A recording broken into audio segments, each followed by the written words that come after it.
Pinagpalang tanghali sa inyong lahat at welcome po sa ating Awakening of Faith program.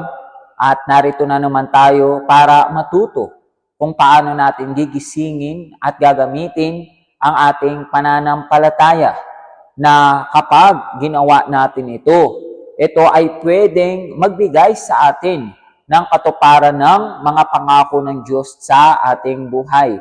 Kaya nga po, pakiusap, bawat isa sa inyo ay maghanda ng tubig upang mamaya sa ating prayer of agreement ay ito'y itaas natin at basbasan ni Pastor.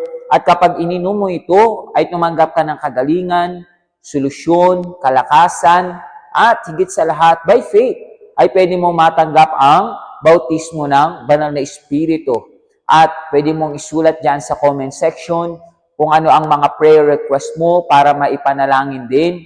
At kung ikaw ay nagdurusa at naghihirap at dumararas ka ng mga mahirap na sitwasyon sa iyong buhay, pakiusap, i-contact mo kami, mag-reach out ka, at nandyan ang ating helpline. So, kung gagawin mo yan, nandyan yung mga pastor para ikaw ay kausapin, tulungan, at ibigay sa iyo ang mga pangangailangan mo. Advice, yung prayers, and yung faith. At dahil dito, magtatagumpay ka sa iyong mga problema. Pakiusap, huwag ka nang mahiya, gawin mo yan. Ikaw na hindi mo na kaya, ikaw na gusto mo nang sumuko, or even ikaw na nagsasuffer sa depression, pakiusap, i-reach out mo kami. Amen? At also, gusto ko na tulungan niyo ako na i-like mo at i-share ang ating programa para ang iba naman ay makapanood ng programa na ito. And by faith, kayo na makakanood ng programa na ito ay tatanggap na maraming mga biyaya sa Panginoon Diyos. Amen? So kaibigan, gusto ko na panoorin ninyo itong malakas na testimony. Isang tao na tinanggap niya ang bautismo ng banal na Espiritu at nakita niya ang kadakilaan ng Panginoong Diyos, ang total transformation sa kanyang buhay. Pakiusap, panoorin natin ito at mamaya magbabalik tayo sa ating message.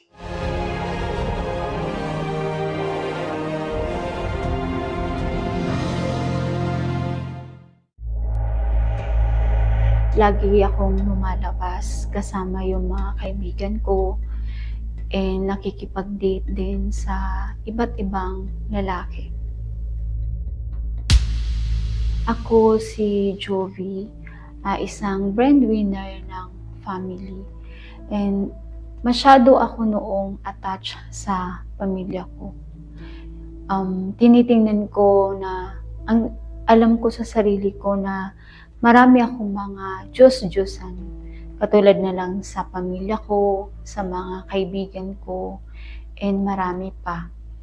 Ang buhay ko noon ay puno ng problema dahil maaga pa lang ako noon, bago pa lang ako nag-graduate, pumunta na ako ng Maynila para magtrabaho, para tulungan yung pamilya ko.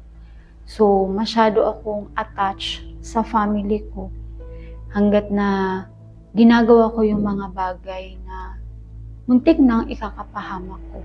Kasi yung tito ko ay binibigyan ko na siya ng that time ng picture. Yung mga picture ko na mga hinihingi niya para lang ibenta or ipakita doon sa foreigner. Kasi parang gumawa sila ng that time ng setup para magpakasal yung foreigner para sa akin. Doon namulat yung mga mata ko para pasukin yung mga dating site. Nagsimula ako makikipag-date. Minsan, pinagsabay-sabay ko yung kadate ko. Even din that time, mayroon akong boyfriend. Mahilig din akong manamit ng maiiksi. Lumalabas ako, kasama ko yung mga kaibigan ko. Gabi-gabi, actually, lagi ko silang kasama. And madaling araw na kami umuwi. Dahil sa nagtrabaho ako, marami akong natutunan sa mga katrabaho ko. Na-impluwensyahan akong manood ng mga pornography. Lahat ng mga bagay nito ay tinuri kong Diyos-Diyosan. Katulad ng pamilya ko, kaibigan, and lahat ng ito ay hindi nakatulong sa akin. So, ito yung problem ko kasi kapag mag-isa na ako, dun ko nakikita yung kalungkutan sa loob ko. And dumating yung time na napunta ako dito sa church. Pero kahit na nasa loob ako ng church, hindi ko sineseryoso. Kasi mayroon akong kaisipan na lahat ng bagay na pinagdadaan ko ay normal. Dahil dito, tumagal ako na sa church pero walang pagbabago yung nangyari sa akin. Hanggat dumating yung time na binangungot ako. So, yung bangungot na yun yung nagpagising sa akin na parang kailangan kong baguhin yung buhay ko. So, narinig ko yung campaign. So, ni-grab ko yung opportunity na yun. And then, sinabi ko sa sarili ko, ito yung campaign na gusto kong makita yung pagbabago sa sarili ko. Gumawa ko ng mga sakripisyo. Financially, nagbuo ako sa sahod ko, sa commission. Even yung pera na padala ng pinsan ko na para pang abroad. Sinabi ko din sa sarili ko na, Panginoon, marami akong Diyos-Diyosan na tiningnan sa buhay ko. Pero sa pagkakataon na to, gusto kong sirain yung mga Diyos-Diyosan na to para ikaw lang yung maging Diyos ko. So, dinilit ko na yung ibang account ko, hindi ko na siya inopen, i-close ko yung mga dating site para hanapin lang yung Diyos. Hinanap ko yung Diyos ng madaling araw. And nagsakripisyo din ako sa lahat ng social media. Kahit yung boyfriend ko na yun ay sobrang tinitingnan ko rin siyang mundo ko. Kasi hindi ko kayang mabuhay kapag wala yung boyfriend ko. Pero pinakita ko sa Diyos, sinacrifice ko. Sinabi ko sa Diyos, Panginoon, sige, gagawin ko. Yung sinira ko lahat ng Diyos-Diyosan sa buhay ko, dun ko natanggap yung banal na Espiritu Santo. And doon ko nakita yung pagbabago sa buhay ko. Nawala na ako ng ganang magsuot ng maiksing damit. Mayroon na akong self-control. And wala na rin akong gana na makikipag-date sa iba't ibang lalaki. Wala na rin yung galit na nasa loob ko. So, nagkaroon ako ng vision na galing sa Diyos na kung paano ako niligtas ng Diyos, ay kailangan ko din na iligtas yung iba na nangangailangan ng tulong.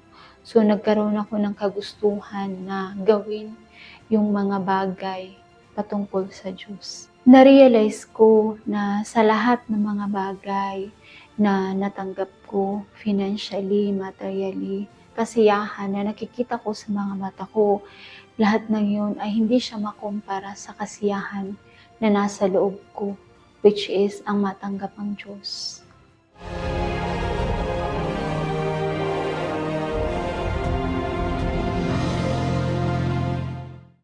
Nagbabalik po tayo sa ating Awakening of Faith program at narito na naman tayo para sa isang napakalakas na mensahe.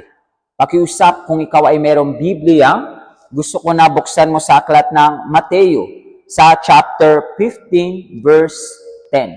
Amen? So ano ba ang pag-uusapan natin? Tatanungin ko kayo, gusto nyo ba ng mga marurumi? Naniniwala ko na walang kahit sino sa inyo ang gusto ng marumi. Hindi nyo gusto na magsuot ng maruming damit, hindi nyo gustong kumain ng maruming pagkain at uminom na maruming inumin, hindi mo gusto na kasama ang isang tao na marumi. Hindi mo rin gusto na ikaw ay mamalagi sa isang kwarto o bahay na puno ng karumihan. Doon sa labas, ginagawa mo ang lahat para ikaw ay makaiwas sa mga marurumi. Pero bakit? Kasi alam mo na ang karumihan, kapag yan ay dumikit sa iyo, una sa lahat, ito ay nagpapapangit ng iyong appearance. Tama ba?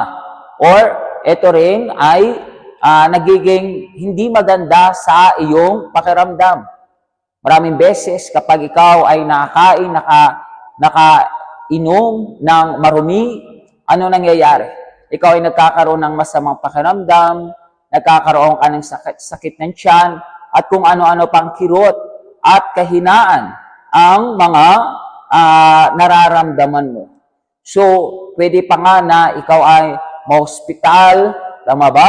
O maratay ng ilang araw sa higaan dahil sa mga maruming bagay na pumasok sa iyong katawan. So, you see, ikaw o kahit sinong tao, sila ay, very maingat sa kanilang sarili. Naliligo sila sa araw-araw, sila ay nagpapahid ng kung ano-ano para sila ay magmukhang malinis, magmukha sila na mabango. Talagang kapag inayusan nila yung kanilang sarili, may kita mo na malinis, elegante, at maganda sa paningin. Walang kahit sinong tao ang may gusto ng marumi. Lalong-lalo na kung ikaw isang taong matino, hindi mo gusto ng mga bagay na marumi. And yun yung problema. Yung tao, masyado siya nag-aalala sa mga marumi na pwedeng kumapit sa kanya o pumasok sa kanya, mga bagay na marumi na pwedeng dumikit sa kanya. So siya ay alalang-alala na gagawin niya ang lahat para hindi dumikit sa karumihan na ito. But kaibigan, kailangan yung tandaan na ang mga pinakamaruming bagay, hindi mo matatagpuan sa labas. Hindi mo matatagpuan sa kung anong bagay lang o sa ibang tao. Ang pinakamaruming bagay sa mundong ito ay pwede mo makita sa iyong kalooban. Oo.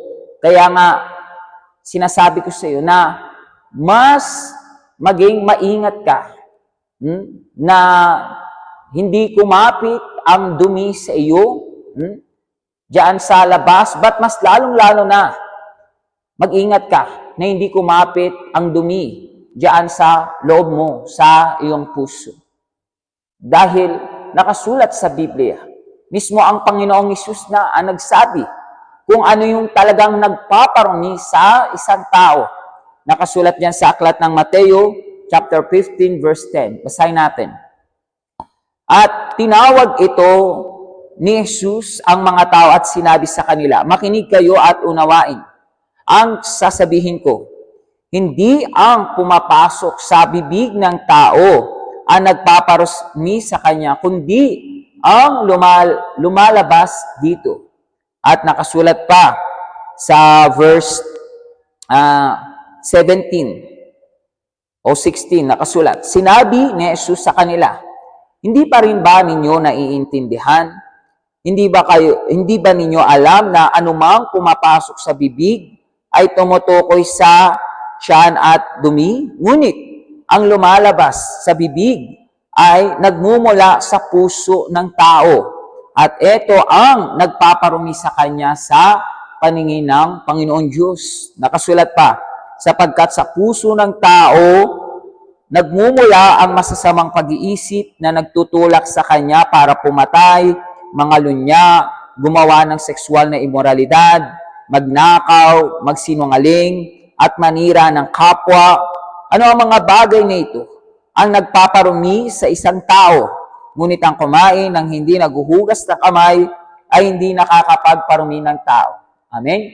Kasi nga, yung mga Pariseo, tagapagturo na kautusan, si Jesus ay sinaway at ang kanyang mga disipulo kasi kumakain ito ng nakakamay. It's like, hindi maganda yung sa kanilang tradition, so hindi hygienic yun para sa kanila. But sinabi ng Panginoong Hesus, hindi yun ang nagpaparumi sa tao, kundi kung ano yung lumalabas sa kanyang bibig. Oo, ano man ang lumalabas sa bibig ng tao ay mula sa puso. Yun ang nais ng Panginoong Hesus na kailangan nyong bantayan, kailangan nyo na ingatan, kailangan nyo na ilayo ang inyong puso sa lahat ng mga karumihan. Oo, dahil diyan marami ang mga tao na namuhay sila sa pagsuway sa harapan ng Diyos, namuhay sila na ginagawa ang mga bagay na mali, masama, at dahil doon, sila ay nakakagawa ng kasalanan sa harapan ng Diyos. You see, yung mga pisikal na karumihan na mula sa labas, yan ay pwedeng maging masama sa paningin ng mga tao na nasa paligid mo. Pwedeng maapektuhan yan ang pisikal mo. Pero tandaan mo, na yung karumihan na mula sa puso, yan ay isang masama sa harapan ng Panginoon Diyos. At hindi yan katanggap-tanggap sa Diyos.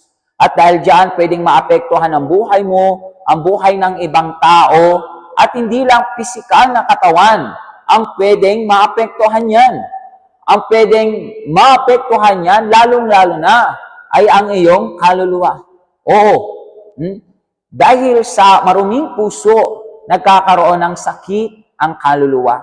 At dahil merong sakit ang kaluluwa, sa bandang huli ito ay mamamatay. Anong ibig sabihin? Pag ang tao physically namatay dito sa mundo na ito, ang kanyang kaluluwa ay daranas ng pangalawang kamatayan. Yun nga yung separasyon ng panghabang panahon sa Diyos.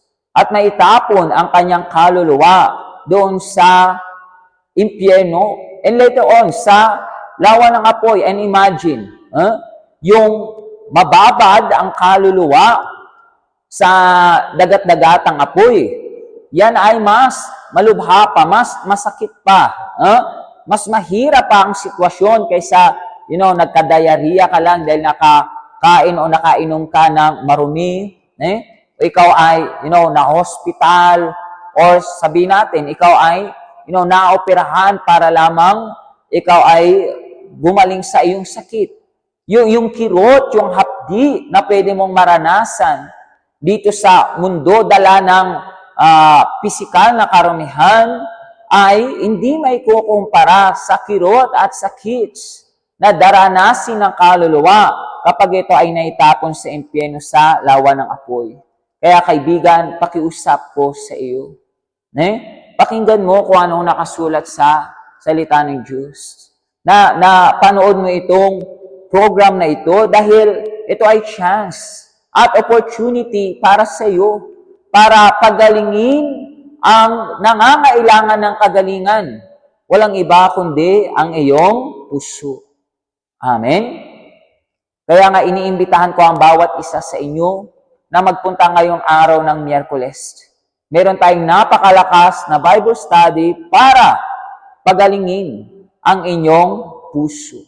Linisin ang marumi niyong puso or even tumanggap kayo ng bagong puso na puspos ng presensya ng Panginoong Diyos.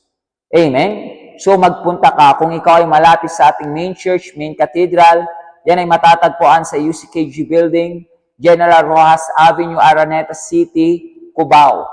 So, kung ikaw naman ay malapit sa mga branches, pwede mong i-type diyan yung ating website sa addresses. Doon mo makita yung pinakamalapit na UCKG Health Center sa iyo. And you can call our helpline, message, dahil tatanungin mo kung ano yung susunod na service o yung main service at magpupunta ka. Kasi alam mo na ayaw mo ng mga marurumi sa pisikal na bagay na anyo o pagtingin, pero mas lalong-lalo na ayaw mo na marumi ang iyong puso. Nakasulat sa Biblia na ingatan natin ang ating puso dahil bukal ito ng ating buhay. So, imagine, meron kang maruming bukal. For sure, lahat ng iinom ng tubig na yon, magkakaroon ng sakit, magkakaroon ng karamdaman na pwedeng mauwi sa kamatayan. Ganun din, kapag marumi ang iyong puso, itong karumihan na ito ay kakalat sa mga aspeto ng iyong buhay at ito ay magbibigay sa iyo ng pagdurusa, ng kahirapan, ng miserable. Ito ay magbibigay sa iyo ng kahinaan at pwede na itong wasakin ang lahat ng aspeto ng iyong buhay. So, kaibigan, especially ang iyong kaligtasan ng iyong kaluluwa. Pwedeng dahil dito maparusahan ang iyong kaluluwa na panghabang panahon dun sa impyerno. So, kaibigan, magpunta ka. I encourage you talaga na magpunta at basahin yung Bible study. Kung wala ka pa, ay humingi ka kay pastor, kung meron ka na, dalhin mo sa church. But we need to read this napakalakas na Bible study, and we will seek ang Holy Spirit at matatanggap mo ang banal na Espiritu sa iyong buhay. Amen? So kaibigan, tara na. Magpunta sa church para linisin ang lugar na kung saan pinagmumulan ng karumihan, pisikal at ng kaluluwa mo. Amen? So, dito nagtatapos ang ating programa. Kung maaari, hawakan mo ngayon ang iyong tubig para sa ating prayer of agreement. Pagpalain kayong lahat ng Diyos. Magkita tayo sa mga susunod na programa. Magandang araw po sa inyong lahat. Pagpalain po kayo ng Diyos sa pangalan ni Kristo Jesus. Please, taas po ninyo ang iyong baso ng tubig. Manalangin tayo. Panginoon, sa pangalan ni Kristo Jesus, pumapasok po kami sa pamamagitan ng itong panalangin, Panginoon, sa iyong dakilang presensya. Hining-hining ko sa inyo, Panginoon, basbasan mo yung tubig na sa kamay nila. Hayaan mo, Panginoon, sa pamamagitan ng itong tubig, ang katawan nila na maging malusog, malakas. Panginoon, bigyan mo para sa kanila magandang kalusugan.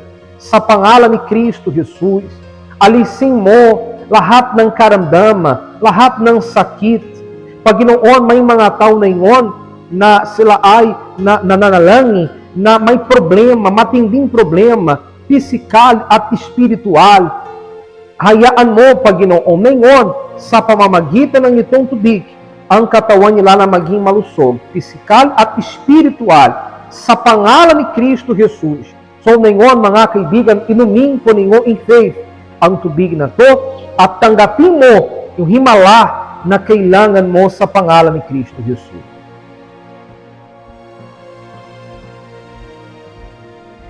Amen. Magaling na kayo sa pangalan ni Kristo Jesus. So ngayon, anong dapat mo gawin? Today ay isang araw napaka-espesyal na sa simbahan universal. Mamaya, alas 3 ng hapon o alas 7 ng gabi, kung nakatira kayo dito sa Davao, maaari po kayo pumunta. Ang aming address ay Inigo Anda Street sa tabi ng Cardi Bank. Mamaya, 3 ng hapon o lalong-lalo, alas 7 ng gabi. O maaari po kayo hanapin ang simbahan universal mas malapit sa iyo. At sigurado today, makakatanggap kayo ang presensya ng kataas-taasang Diyos. At sigurado, ang imposible ay magiging posible sa buhay mo. Kasi ang presensya ng Diyos ay ang lahat. Ang presensya ng Diyos ay kung ano yung kailangan mo para makita mo yung pagbabago ng iyong buhay. Pagpalain po kayo ng Diyos sa pangalan ni Kristo Jesus.